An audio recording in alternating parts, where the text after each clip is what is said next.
football progressionist lit. Now in Streamlabs desktop window. End stream button. Messages. Boom.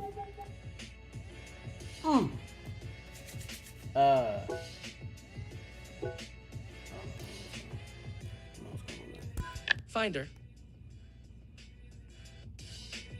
Finder. Across Streamlabs Safari. Safari. 18. CHIL. Now in speech chat window. Button. You are currently on a button inside of web content. Send button. Text entry area. End of text. ETING testing. 1 1 2 2 3 3 exclamation mark. You are currently on a text area button. Send text entry.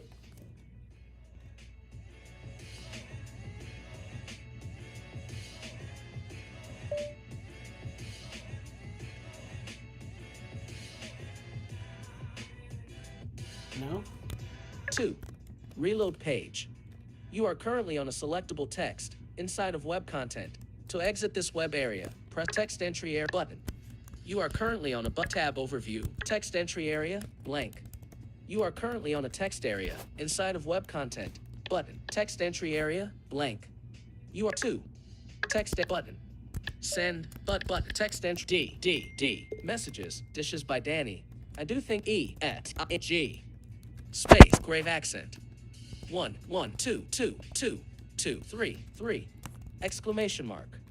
You are currently on a text area inside of web content. To exit this web area, press Control. Testing 1 2 3 said. Okay, so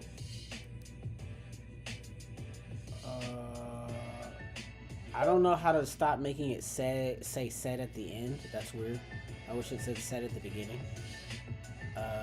And I still didn't figure that out between yesterday. I'm sorry, guys. Yesterday I was so tired. And I really only have my son to help me look over these things while my fiance is transitioning down here to Eville. Now in 18 CHILLV. Now in speech chat window. Okay. Text entry Well, finder. we're up and running there. Finder. Status bar. Icon view. Collection. Volume 1 bootleg. Icon view. Collect status bar. Icon view. Chapter 6 Rusty. Chapter 5 Rebirth. Chapter 4 We Are Not the Type. Chapter 2 Lucky Sob. Chapter 1 Happy Birthday Pages. Modified by. Oh. All right. Character palette. Character viewer. Why Finder. like that? No. Stop. Okay. So again, today we're doing across the middle. This is my football progressionist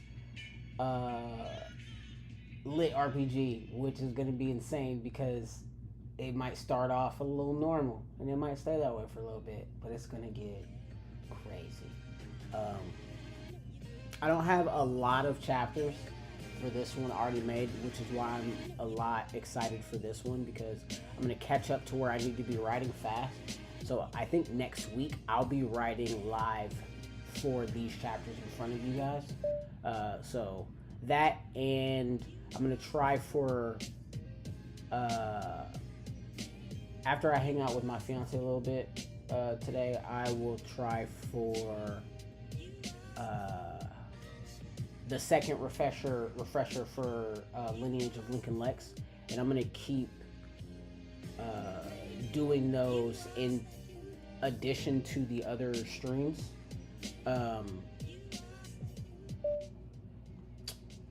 Until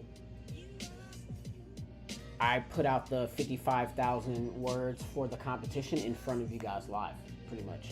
So I'm going to do that.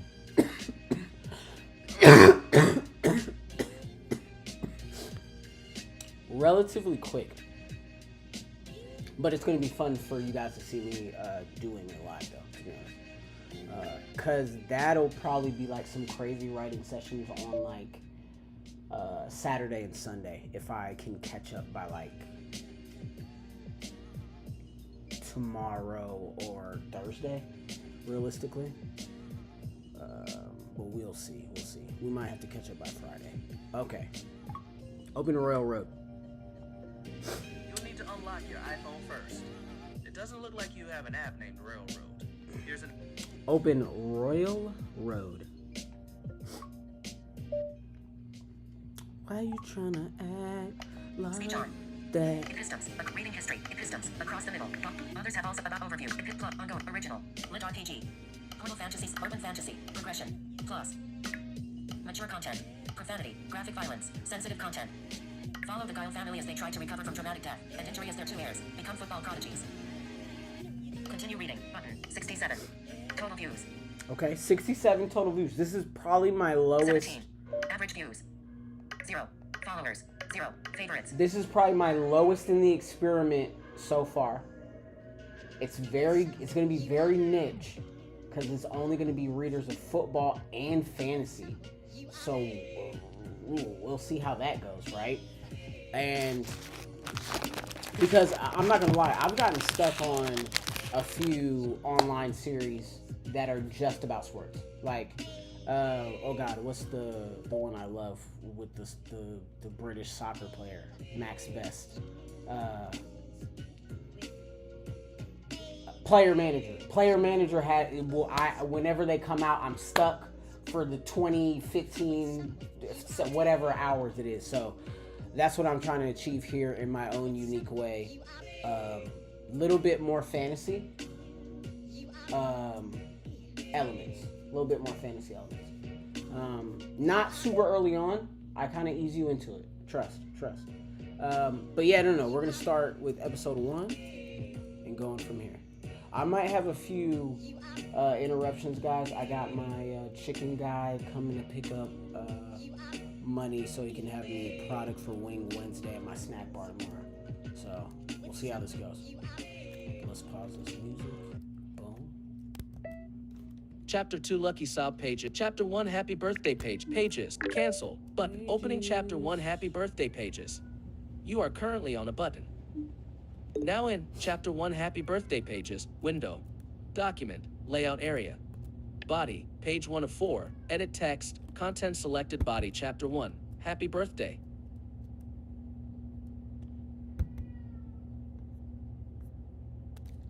Speech muted.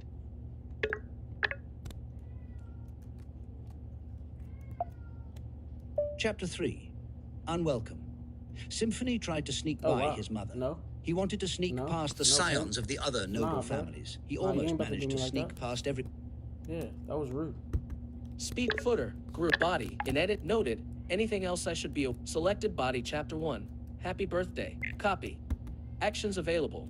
Format text quickly by voiceover jumping to the formatter. You are currently on a text area inside of a page. To enter text in this area, type speech muted.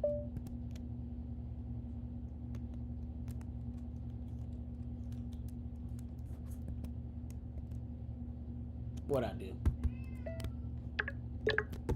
Speech header body in edit new line. Chapter 1. Happy selected body. Chapter 1.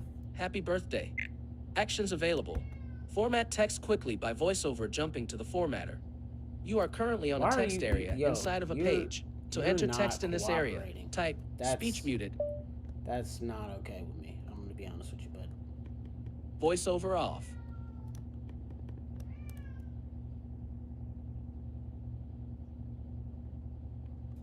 Wow. I don't know what's going on, guys. Voiceover on. There we Speech go. off. Speech unmuted. Act header, body, page 1 of 4, selected body, chapter 1, happy birthday. Actions available.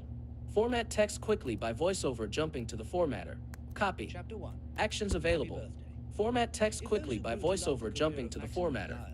You are currently on a text area inside of a page. To show next change or comment, show previous change or comment, show comment, hide headers and footers, jump to page format, and bookmark. Press Control, Option, Command, Space first to bring up the action menu. Speech muted. Chapter 1. Happy birthday. If those who grew to love the career of Maximo Guile knew how hard he worked to become the first 10-ring quarterback in the history of the game, they wouldn't believe it. They wouldn't believe that he started out as a skinny 6 feet 7 inches water boy for his older brother's high school team. They wouldn't believe that his ex-professional wide receiver drunk of a father-in-law had nothing to do with his talent. Or would they believe that his start was due to an all-out accident? Max didn't even like the sport of football like his elder brother and father-in-law at first, but after what may have been the longest day of his life, everything changed. The day was June 13th, 2077. which just so happened to be his 16th birthday. He, like any other 16-year-old, was scheduled for a chipping, which he was absolutely terrified of. Not because of what the religious zealots said was the start of the end times, but more because he didn't know what he wanted to do with the rest of his life. When chipped, a path and potential career or occupation had to be picked within a week of being chipped. The chip used nanotechnology and brain scans to determine what you not only had a passion for, but had the highest potential to commit to. Seeing how Maximo's interests lay primarily with online RPG MMOs and the overindulgence in snacks, he was more than a little bit worried that his chip would push him toward computer programming, or maybe even something even less interesting to him like social media management. He groaned as his alarm went off, knowing that the appointment that he spent all night dreading was only a few hours away. Well, Max, time to face the end of the world. He continued to scream into his pillow until he heard his bedroom door open. His mother, walking in with a smile that could melt the sun and leave it jealous, was the first thing he saw when he turned over and opened his eyes. "Happy birthday, my beloved Maximo. How does it feel to be another year older?" His mother's long blonde hair was an opposite to his own night sky black curls. Both she and he kept their hair long, but hers was straight while his was curly. He stared into his mother's green eyes, the only feature he got from her and not his dad. "The same way I felt last year when you asked me that, Mom, like I'm in an all-out sprint toward a wasted life," said Max sarcastically. He smiled as his mother rolled her eyes, kicking a discarded bit of laundry across the room to land over his face. "You need to clean up in here, and you need to get ready if you're going to ride into work with me. You'll be early for your appointment, but you won't have to ride the city bus or walk. You know how much you hate those, or using those long legs of yours," said his mother with a smile of her own. Yeah, you're hilarious. Let me shower and I'll be down. Just hurry up. I'm leaving in an hour. No exceptions." Maximo gave her a thumbs up as he pulled a shirt off, just as his older brother Bradley stopped in the doorway beside his mother. "Hey, Mom. Hey, Maxipad, isn't it your birthday?" The high school sophomore looked identical to Maximo, with the exception being his curly hair was blonde like their mother's, and his eyes were blue like Maximo's stepfather's. Maximo raised his middle finger in Bradley's direction and received one in return. Bradley then kissed their mother on the cheek and pulled his football duffel over his shoulder, walking away as he yelled back at Max. "Don't be late to practice. You said you would help me this week if I paid you. I'll be there, but I expect that money and everything else you owe me on my chip account by lunch." His mother blew him a kiss and closed his door, leaving Max to shower and get ready. It didn't take him long. Maximo quickly put on a white t-shirt, snow camouflage cargo shorts, and a black pair of high-top sneakers after his shower. He found himself downstairs and eating breakfast with his mom and brother in no time, the group talking about their plans for the day over eggs, toast, and bacon, which Maximo turned into a topless sandwich that he somehow managed to devour in 4 oversized bites. "Where's your dad? Doesn't he know that we will eat his food if he lets it sit unattended for more than a few minutes?" said Maximo, taking one of the 3 leftover pieces of bacon on the breakfast table. Maximo asked the question, knowing the answer already, having had walked past the drunken man who'd fallen asleep on the living room love seat. "I don't know, Brat. Why don't you go look for him and tell him that you are eating his food?" said Brad, taking another piece of the leftover bacon. Max snickered, as they both knew the man was often out late with business clients, as he did run a rather famous nightclub that often hosted "I don't know, Brat. Why don't you go look for him and tell him that you are eating his food?" said Brad, taking another piece of the leftover bacon. Maximo asked the question, knowing the answer already, having had walked past the drunken man who'd fallen asleep on the living room love seat. "I don't know, Brat. Why don't you go look for him and tell him that you are eating his food?" said Brad, taking another piece of the leftover bacon. I'll be back. Max snickered, as they both knew the man was often out late with business clients, as he did run a rather famous nightclub that often hosted celebrities and famous athletes.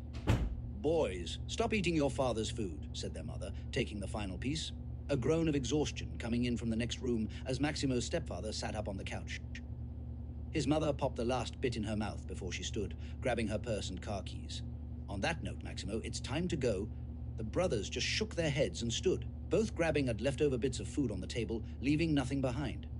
By the time Max buckled his seatbelt, his brother was already outside the neighborhood, nowhere to be seen as he looked around. The older boy was a serious athlete that took his physical training very serious, running to school every day. "Damn, he's fast," mumbled Maximo. "You've got to be as a wide receiver these days, you know that."